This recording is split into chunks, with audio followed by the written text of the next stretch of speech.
साहित्य प्राचीन भारत के वेद से अपना परिचय बताएं।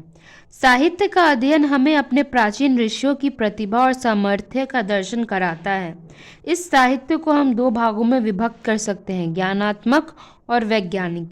वैदिक साहित्य प्राचीन समय में भारतीय मनीषियों ने जिस ज्ञान विज्ञान की धारा को प्रवाहित किया था, वह लिपिबद्ध साहित्य के रूप में आज भी उपलब्ध है। वैदिक साहित्य को प्रारंभ ऋग्वेद से होता है। इसके साथ ही तीन वेद है, यजुर्वेद, सामवेद और अथर्ववेद। इन चारों वेदों को भारतीय यजन परमाणिक मानते हैं। चार वेदों को प्रकाशन के अतिरिक्त चार उपवेद ब्राह्मण, आरण्यक, उपनिषद, वेदांग और बृहद देवता और अंकुरमणियों आदि का भी ग्रहण वैदिक साहित्य में किया जाता है। वेदांग क्या होते हैं? तो वेद का अर्थ बताने वाले को वेदांग बोलते हैं। वैदिक संहिताएं चार है, ऋग्वेद, यजुर्वेद, सामवेद और अथर्ववेद। ऋग्वेद, चारों वेदों में ऋग्वेद की सबसे अधिक महत्व दिए जाता है।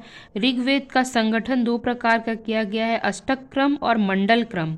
अष्टक क्रम के अनुसार ऋग्वेद के सूक्त पाठ अष्टकों में विभाजित हैं।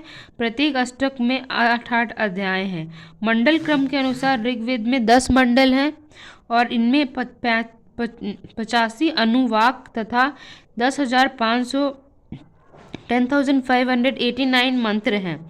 ऋग्वेद से प्राचीन आर्यों के धर्म और दार्शनिक चिंतन, सामाजिक व्यवस्था, राजनीतिक संगठन और आर्थिक जीवन का परिचय मिलता है। इससे यह विदित होता है कि प्राचीन समय में विज्ञान का कितना विकास हुआ और इसका काव्य सौंदर्य तत्व भी विख्यात है।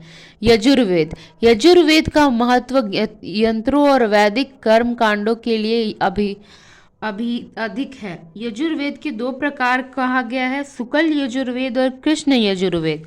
शुक्ल यजुर्वेद के लिए में केवल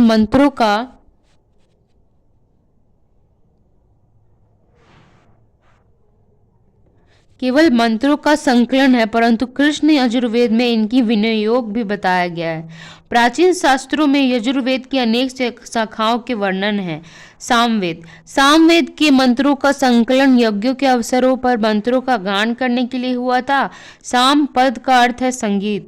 सामवेद के दो भाग है, पूर्वचरिक और उत्तराचरिक। मध्य 10 मंत्रों की महान्यार्मचिक। संपूर्ण सामवेद में 1549 मंत्र हैं। 1549 मंत्र हैं। प्राचीन विवरणों के अनुसार सामवेद की 1000 शाखाएं थी। 1539 मंत्र हैं। वर्तमान समय में 3 शाखाएं उपलब्ध हैं, कौथमी, जैमिनिया और राणायणी। अथर्ववेद चौथा वेद अथर्ववेद है। कुछ समालोचकों का विचार है कि पहले 3 वेद ऋग, यजुर और साम अथर्ववेद की रचना के बाद हुई, इसीलिए वेद त्रयी पद प्रसिद्ध हुआ। परंतु प्राचीन आर्य ग्रंथ 4 वेदों को समान रूप से महत्व प्रदान करते हैं।